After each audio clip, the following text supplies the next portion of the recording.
interest in the subject. Well, you stay there, Bishop. We'll be back to you throughout the evening. David. Thank you.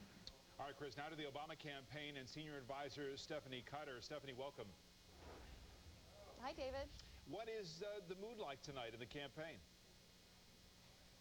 Well, it's great. You know, everybody is anxiously waiting for these polls to close. We know where we stand, but we feel very good. We're pleased with the turnout happening across the country. We're pleased at all the work that we've done to get to this point. So far, it's been a good day. The issue of voter turnout is something we've already talked about a lot. You expect a very big turnout. We all do on both sides. Senator Richard Burr from North Carolina said high turnout in North Carolina or around the country actually helps John McCain. Does that make sense to you? Well, it depends who the voters are, right? You know, we feel pretty good that the turnout so far from what we're seeing, from our data, from what the exit polls are showing, that the turnout is, you know, in our favor. We think that there's an enormous amount of energy behind Barack Obama's campaign. We did enormously well in the early vote in states across the country. And, you know, from what we see, things are looking pretty good right now. But until this is over, David, you know and I know, we've been through this before, it's not over till it's over. So we are encouraging everybody to get out to the polls, no matter where you live. They're still open. Go out and vote. Stephanie, obviously, your group would have first access, perhaps, to the information of failures, complaints, blockages of voting facilities, total breakdowns of machines, chaos, anything on that scale. Give it a grade so far. How has the voting process gone through today so far, at least as well as the campaign knows to this hour? Well, you know, there's really no major problems to report at this point. There are things, you know, things that we're hearing across the country, but we've got people on the ground taking care of them almost immediately. You know, if I had to give it a grade, and I'm not an expert on this, but if I had to give it a grade, I'd give it maybe, you know, a B plus. Stephanie, does your campaign hold the McCain campaign responsible for the last-minute flurry of Jeremiah Wright ads that have been running all over Pennsylvania, all over this area down here, in fact, all over cable television? It's been a saturation campaign for 2 or 3 days. And we know, of course, John McCain has forsworn that kind of campaigning. He thinks it's ethnic, racial, and he doesn't want to do it. Did they okay it? Did they say, go ahead, third party, 527, pack money, do your thing? Well, Chris, you know how this works. You certainly don't get in the way of it. And I didn't see anybody protesting from the McCain campaign when these ads came up. You know, they certainly set the tone of this race from the start. You know, their only path to victory was to tear down Barack Obama. And I think from the turnout that we're seeing today, the energy behind our campaign, it hasn't worked. But John McCain has not, in all fairness, John McCain has not done this. He has resisted perhaps calls within the conservative community to go after him on the ethnic front using his connection with Jeremiah Wright. And then here in the last couple of days, this saturation effort, I just wonder if you hold him responsible for that decision. Well, you know, but Chris, you know how this works. It's not an overt decision. It's a wink and a nod. And if you don't stand up and protest, is that a wink and a nod? You know, what we do hold him responsible for is a constant negative tone of this campaign. You know, he's running 100% negative ads. You know, he, like I said, the only way he could see a path to victory was by tearing down Barack Obama. That certainly sets the tone. That makes things like the Jeremiah Wright ad okay. And, you know, like I said, I didn't see any protests coming out of that campaign over the past couple of days. These ads are running on, you know, national network and cable at a pretty high rate, so I'm sure they've seen them. You know, at the end of the day, are voters going to be watching this? Is it going to impact the vote? We hope not. So far, so good in terms of our turnout models. We've done the hard work to get here, and we're hopeful that, you know, we'll go on to victory tonight. All right, Stephanie Cutter with the Obama campaign, thank you very much. A lot more ahead as our special coverage continues. Up next, our very first look at the exit polls, the first indication of what voters were actually thinking about today at the polls. We'll talk about it when our coverage returns right after this.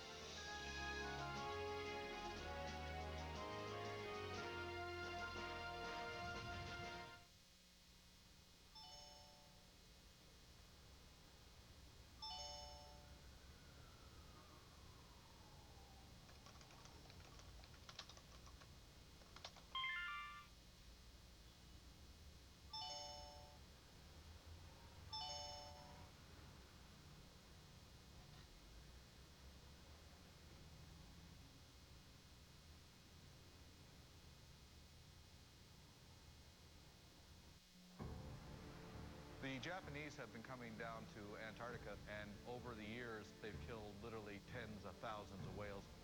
And what they want to do is do full-scale whaling. It's up to us to stop them.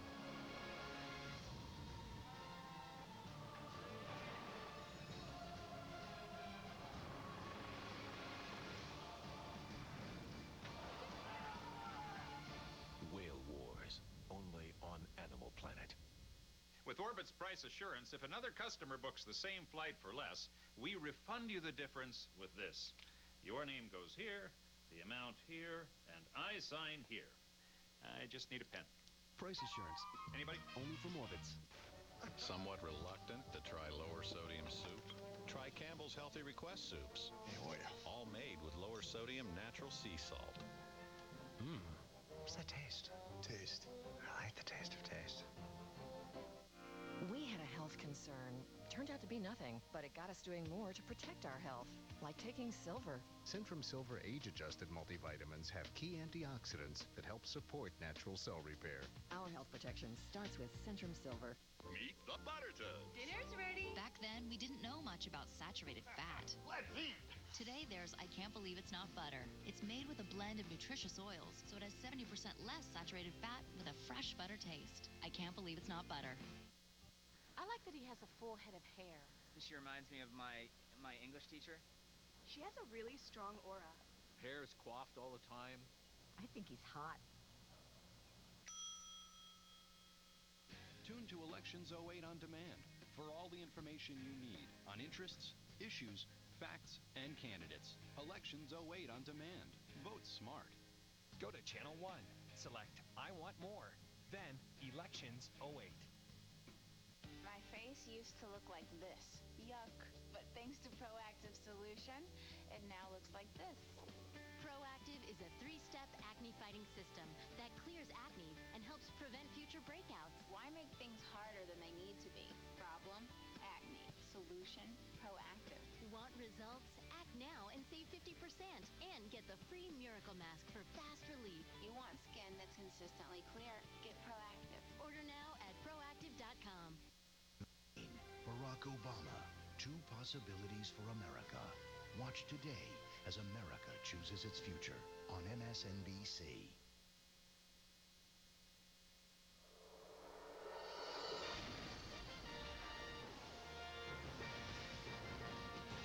It is election night at MSNBC. We're going to turn to Ann Curry now. She has our very first look at exit polling tonight. Good evening, Ann. Good evening. Our exit polling is telling us what Americans who went to the polls so far today care most about. And here's how it's breaking down, David, nationwide. Take a look at this. An overwhelming number, 62%, told us the economy is their biggest concern. Just 10% said they're worried most about the war in Iraq. Healthcare and terrorism trailed with 9% each. We also asked voters whether they approve of the war in Iraq. And while in 2004, 51% approved, today, just 35% of voters told us they approve of the war. As for terrorism, it remains a big concern, David. In 2004, as you know, 71% of Americans said they were worried about another attack on the United States. Well, today, that number is exactly the same at 71%, according to our exit poll. So as national security is John McCain's greatest strength, we're going to see how all of this plays out tonight, David. All right, Ann Curry, looking at our exit polling tonight. Thank you very much. Rachel and Eugene, first exit poll tonight. It is just striking. They may answer that way on whether they're concerned about a terrorist strike, but when asked to list their priorities, a combined 19%, Iraq or terrorism.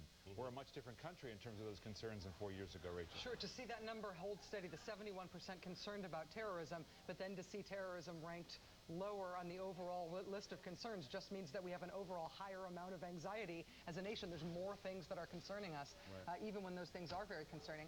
One thing, I think it was a remarkable statement from Senator Burr that the idea that high voter turnout might benefit the Republicans in this election. That just flies in the face of all the political common wisdom of the past generation, unless you look at the early voting numbers. And the early voting numbers, we're starting to get a sense of just how huge they were, and it is astonishing Colorado, Florida, Georgia, New Mexico, North Carolina, Nevada, those were all states won by President Bush in 2004. In all of those states, well over 50% of the total vote from 2004 has already voted just in early voting.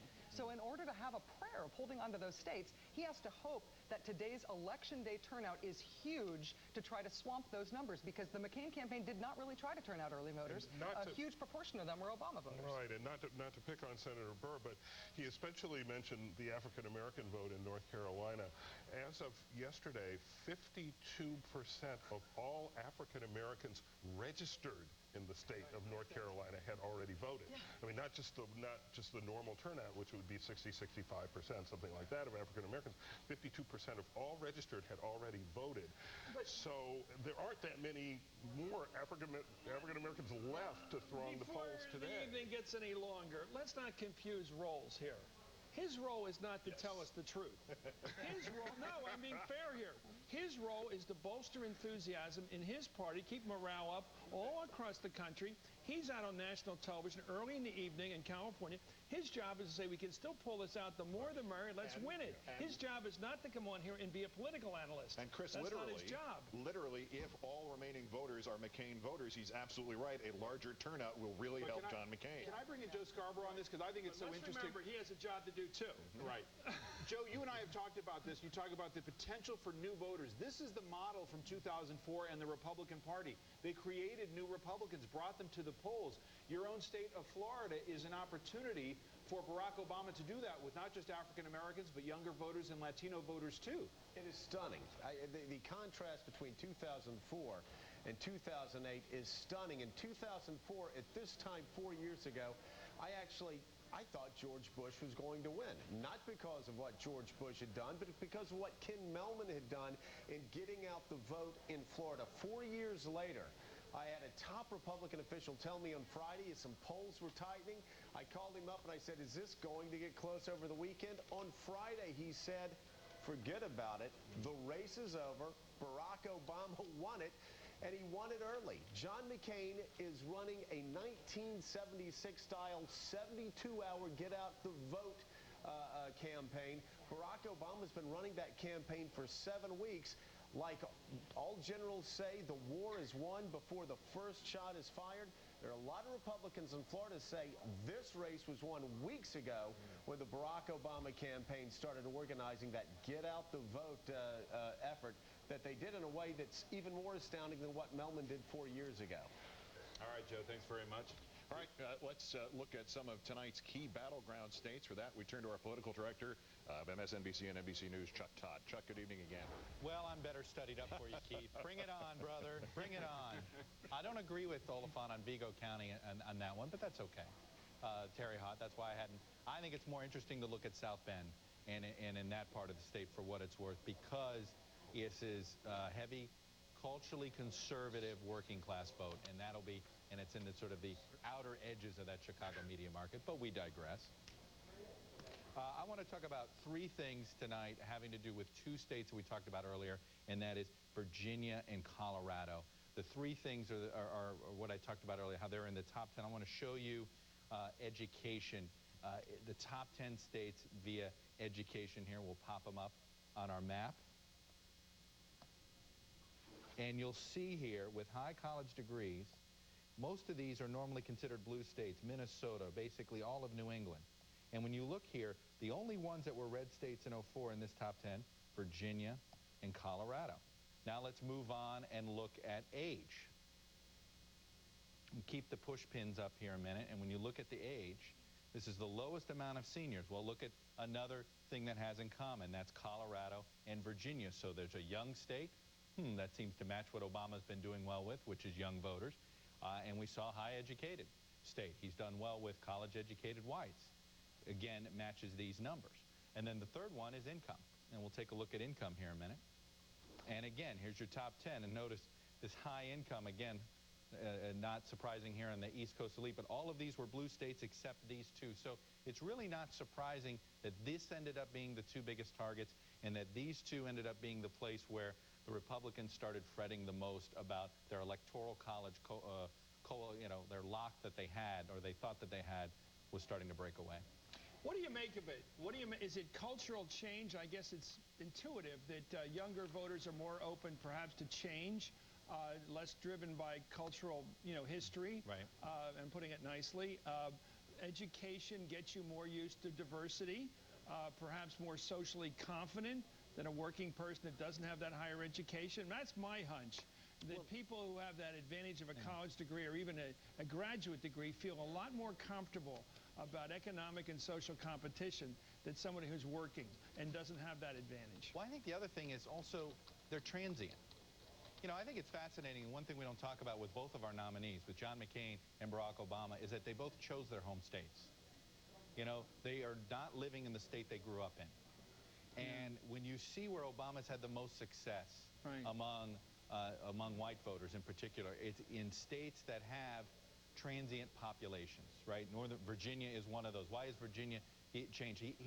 One of the things that I know that if you ask in polling and you looked in Virginia, Obama did really well with non-native Virginians every time I'd see polling versus folks that grew up and were born and raised in Virginia. Ditto with a place like Colorado, another place that people flock to, these growth states. And this is what should scare the Republicans, because suddenly, for 20 years, Republicans were the ones doing well in growth states. They owned the Sun Belt, right? Arizona and Texas and Florida. Now, all of a sudden, you're seeing Obama trying to make inroads in growth states. And that's why he went after Virginia, a growth state, a state that keeps growing. In Colorado, we saw polls narrow in Georgia, in Florida, and obviously Arizona, Nevada, another growth state.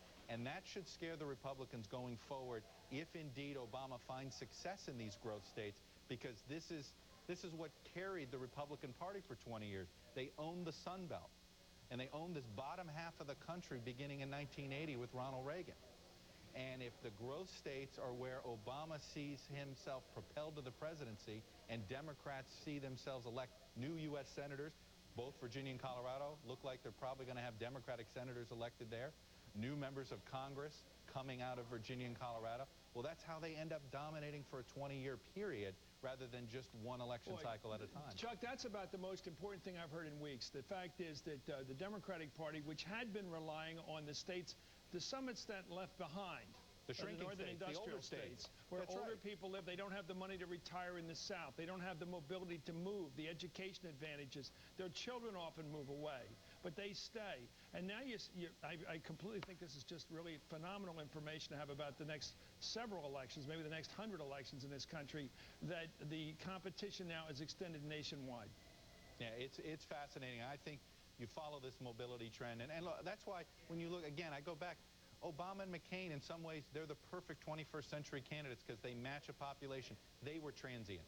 Yeah. McCain picked his state to make his home state Arizona. Obama picked his home in Chicago. And you know what? That's what a lot of people are doing these days, particularly younger voters, voters under 50. They're used to that. They're willing to move 3 and 4 places during their job lifetimes, their employment lifetimes.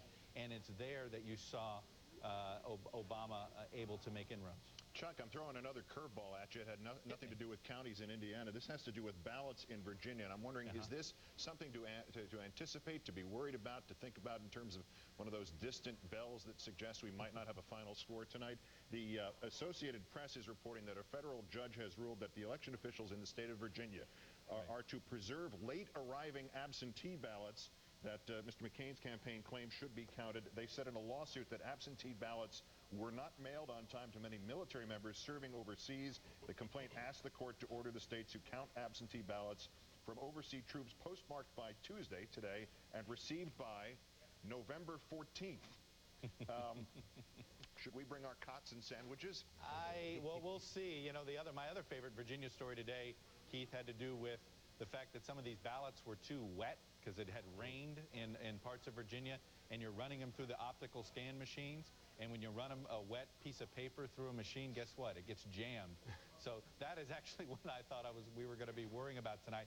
But, that military ballot gambit, in some ways, I think the McCain campaign's just, this is a dotting the I, crossing the T, trying to be prepared if it's one state, if a few votes matter in Virginia. For what it's worth, I know of anecdotal evidence that the absentee ballot program was a little bit of a mess this year. Very interesting. Thank you, Chuck. But, you know, it's interesting. We'll all have our stories, anecdotal stories about voting. I voted early in Washington and actually went with the paper ballot and I got through the lines faster because there were a lot of electronic machines, but there were longer lines for those. Paper ballots in New York City on many occasions because machines break through lack of use from election to election. Exactly. Standard stuff. This is just one of those little asterisks to put up in your constellation of stars for the rest of the evening, just in case. All right. A lot more ahead. Coming next, our insiders, Republican strategist Mike Murphy and former Congressman Harold Ford, are going to join us. An early look at the races to watch when we return here.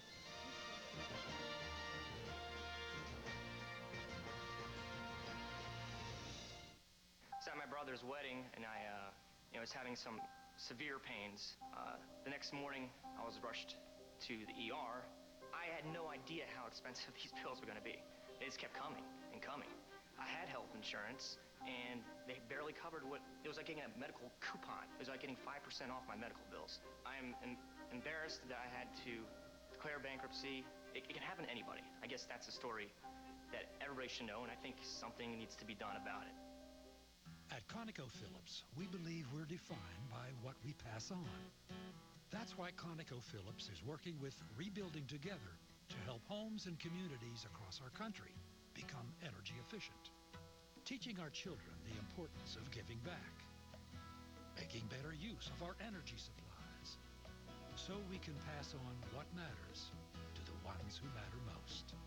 ConocoPhillips, energy for tomorrow.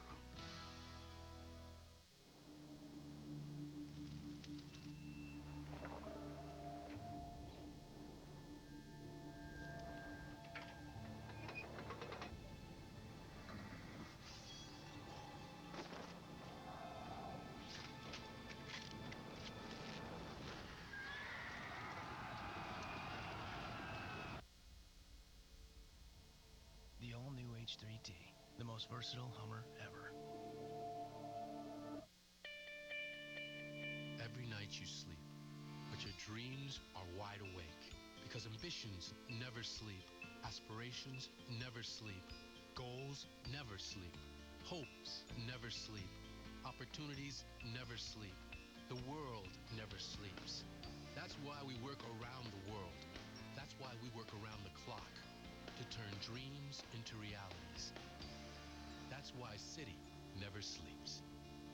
Dingaman, Dancer, and Christofferson, attorneys.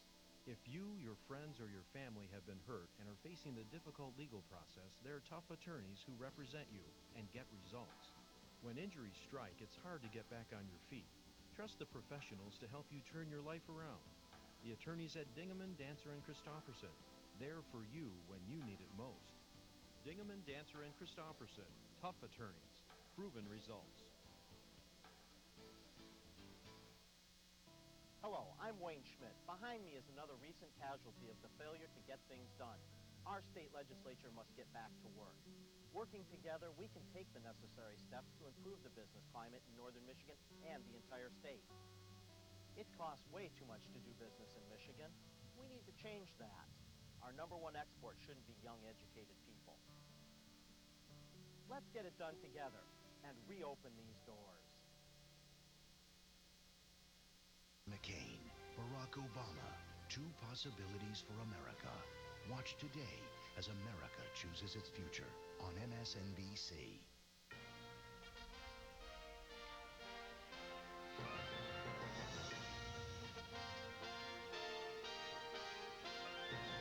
We are back in New York at our election headquarters here with our MSNBC Special Election Night coverage. Let's bring in our insiders, longtime Republican strategist Mike Murphy and former Democratic Congressman Harold Ford of Tennessee. Mike, let me start with you. He's not on the ballot, but he's very much a part of this race. That's President Bush.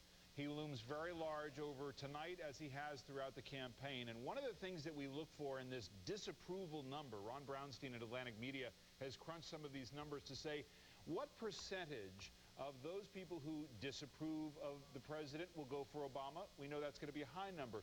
Right. What percentage of those who approve of Bush might Obama even get? And what does that portend for the outcome of the race?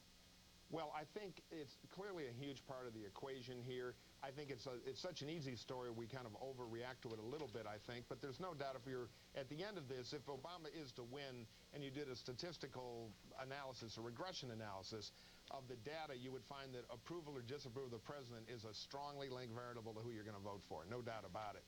And I think the greatest challenge the McCain campaign had was to create an independent identity based on McCain's brand, not to be boxed in a place where he's just a Republican, because without ticket splitters today, John McCain can't win. And this is a very bad environment for ticket splitters to vote Republican because of that pressure from the president's unfavorability. You may, if you like the president, you may not like it, but it's the reality of the numbers, and it's a big factor.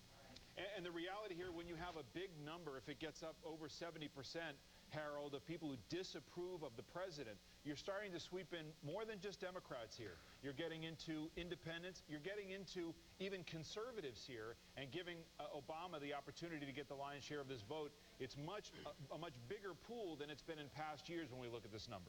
I would agree. Some of the phenomena, two major phenomena in this race. One was the war, the narrative very early, and two, the economy and the market meltdown. Senator Obama was more closely aligned with doing something different than President Bush did.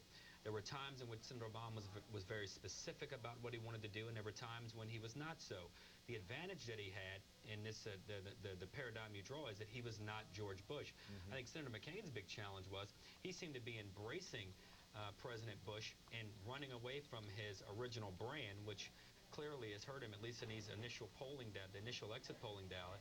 It appears the economy, the war, Barack is winning on both fronts. And if you're winning on both narratives there, it's hard to imagine how he does not come out victorious tonight. Mike Murphy, we don't know the numbers yet tonight. We don't know what's happening. Voters still going to the polls, of course, across the country. But we do know that this turnout question is so important. And if the expectations are met, and we have something like a 14% jump in the turnout number, 130, 140 million people. Is this anything but bad news for John McCain? Well, I think it's mixed news because either side can argue that more turnout means more of their flavor of voters shows up. The truth is, I'm going to be the one contrarian on television in America tonight saying this turnout stuff is almost fetish we have with it is overrated.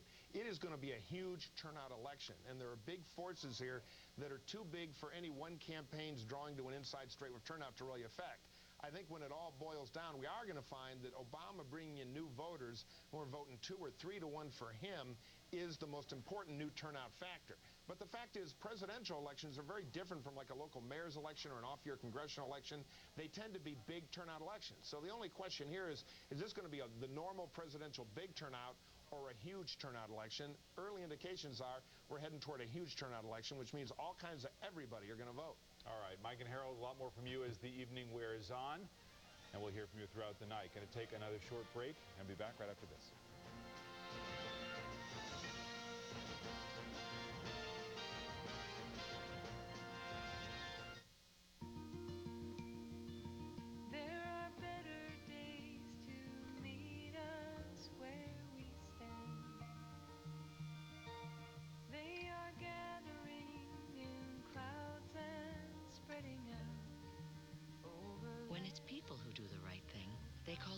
Responsible. When it's an insurance company, they call it Liberty Mutual. Responsibility. What's your policy? Liberty Mutual Insurance. The Japanese have been coming down to Antarctica, and over the years, they've killed literally tens of thousands of whales. And what they want to do is do full-scale whaling. It's up to us to stop them.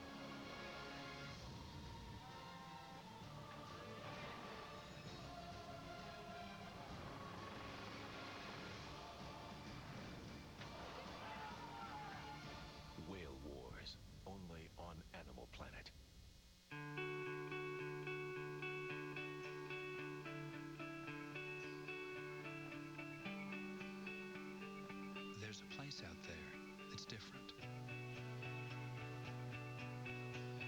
A place whose people understand that the word welcome is more than a greeting. That the things you can't count for everything. That life is in the details. So when you come to this place and find that the details of your life are treated as all that matters, you'll understand the difference between a hotel